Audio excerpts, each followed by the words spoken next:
여러분들 안녕하세요. 반갑습니다. 성시현TV 엄현성입니다. 최근에 갭투자 때문에 고통받고 계신 분들이 많이 계십니다. 갭투자 피해 받으신 분들에 대한 기사도 많이 나왔는데요.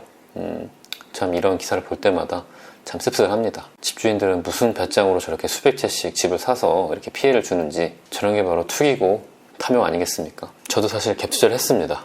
뭐 저렇게 수백 채씩 갭투자를 한 건 아니고요.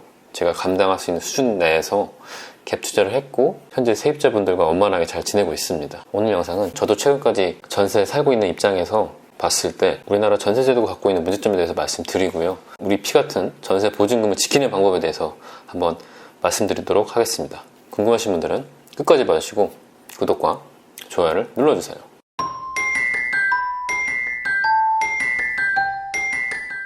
이 전세제도는 아시는 분들 아시겠지만 우리나라만 있는 아주 독특한 제도입니다.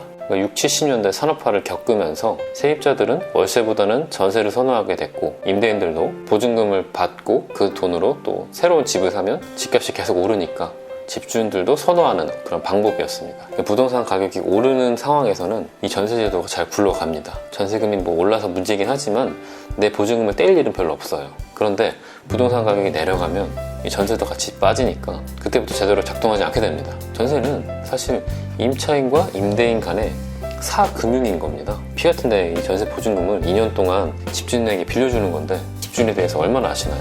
집주인의 직업은 뭔지, 월 소득은 얼마인지, 재산 상태는 어떤지 알 수 있나요?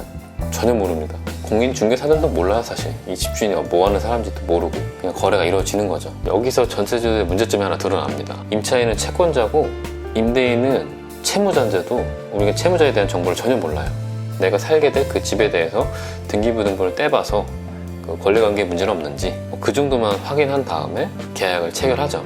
만약에 아무런 문제 없는 집이라 할지라도 내가 만기가 돼서 집주인에게 보증금 돌려달라고 했는데 집주인이 다른 세입자가 올 때까지 난 돈 없다 이렇게 나오면 임차인 입장에서는 할 수 있는 수단이 별로 없습니다.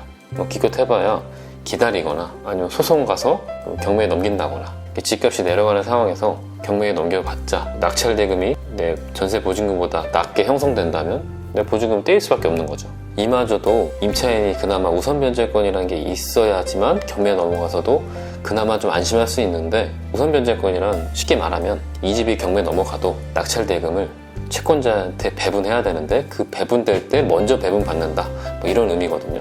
이 우선 변제권에도 문제가 하나 있습니다. 이 우선 변제권을 얻으려면 확정일자와 전입신고가 같이 돼 있어야 됩니다. 그래야 대항력이 생깁니다.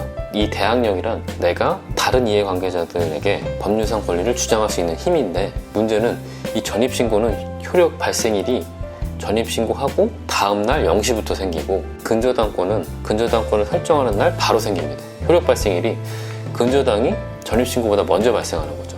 예를 들어 내가 그 전세 잔금날 전입신고 확정일자를 했더라도 정말 어떻게 전세 세입자가 들어올 집을 담보로 은행에서 돈이 대출되는지는 이해가 안 되는 상황이긴 하지만, 집주인이 은행을 속였든 은행에서 짜고 대출이 됐든 아무튼 잔금날 은행 대출이 나왔다면 은행에서 저당권을 설정할 거기 때문에 저당권이 전입신고보다 먼저 효력이 발생해서 은행이 우선 변제권을 갖게 돼요. 우리 법이 현재 이렇습니다. 임차인 보호가 허술한 거죠. 그렇다면 우리 보통 사람들의 전재산이라고 할 수 있는 이 전세 보증을 지킬 수 있는 방법은 뭐가 있을까요? 첫 번째, 전세 대출을 좀 더 받더라도 집이 좀 잘 빠질 것 같은 집을 구하셔야 됩니다.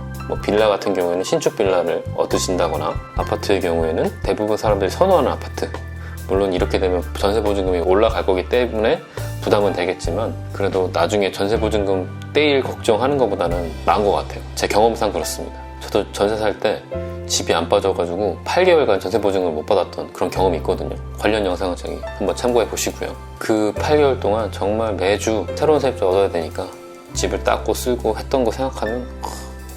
두 번째, 그래도 전입신고 확정일자는 잔금날 바로 하셔야 됩니다. 잔금날 집주인이 은행에서 대출을 받으려고 하는지 아닌지를 확인할 방법이 있는데, 잔금이 치러지기 전에 인터넷에서 등기신청사건 처리 현황을 조회하시면 그 집을 담보로 뭔가 근저당이 설정되고 있는지 아닌지를 확인할 수가 있습니다. 그래서 잔금을 치르기 전에 이걸 한번 확인해 보시고 잔금 치르시길 바랍니다. 이것도 저것도 불안하다 그러신 분들은 전세 보증 반환 보험에 가입하시길 바랍니다. 최근에 이런 문제가 하도 많이 생기다 보니까 주택도시보증공사에서 보증 요건이 좀 완화됐어요. 그 전세 만기 6개월 전에도 가입할 수가 있고, 보증금이 수도권은 5억 이하, 소득은 부부 합산 소득 1억 이하인 분들은 가입을 할 수 있으니까요. 요거 가입해 놓으시는 게 나중에 이사 갈 때 좀 마음의 스트레스는 좀 줄일 수가 있는 방법 중에 하나입니다. 이 전세 제도가 절대 세입자에게 유리한 제도가 아닙니다. 이게 보셨겠지만 임차인 보호를 제대로 안 해줘요. 현재 전세제도 갖고 있는 문제점, 허점에 대해서 좀 말씀드렸고요. 우리가 대부분 사람들의 전세보증금이 어떻게 보면 전 재산이잖아요. 근데 전세보증금을 억울하게 떼이지 않게 전세 계약하실 때 한 번 더 주의하시길 바라고, 오늘은 영상 여기까지고요. 저는 또 다음 영상에서 뵙겠습니다.